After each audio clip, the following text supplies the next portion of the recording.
Hi and welcome back. Today we're going to look at a common problem that a lot of good players tend to get, which are maybe hooking and blocking. So this is one of our pupils here, is a young pro, and he's always been prone to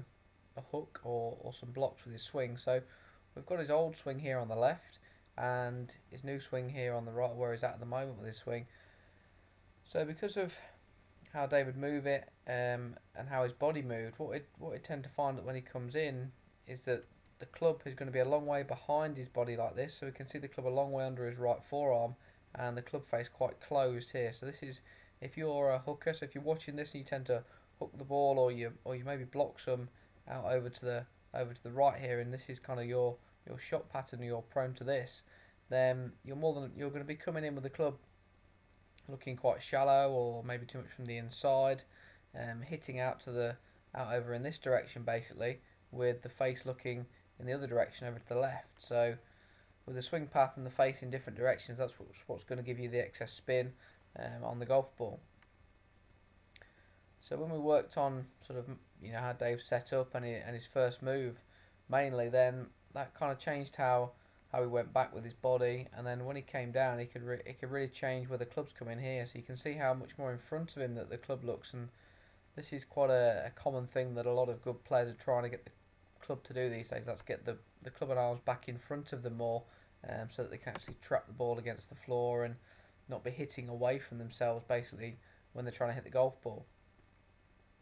So this one on the left, you can see here as the club's coming in, it kind of looks like it's all going a bit out this way, as he's coming in to hit here, and then he has to try and rescue it with his hands and his body coming through the shot. So in his new one, he gets a much more neutral and higher ball flight, because of how his body works, and because of how he can come down and get the club more in front of him now. In the front of you now, Dave just kind of started quite a long way back with his setup, which was affecting how his body can move and how some of the things worked in his golf swing.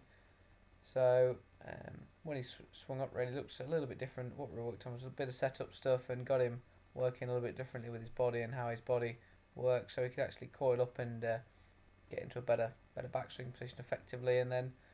on his old one here on the left, he'd have to kind of clear out a lot or get a lot of motion on the way down to try and get back to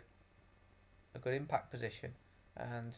for him, it's always made him go a little bit too stuck on the inside and give him those hooks and blocks. So the new one, he actually gets into a lot better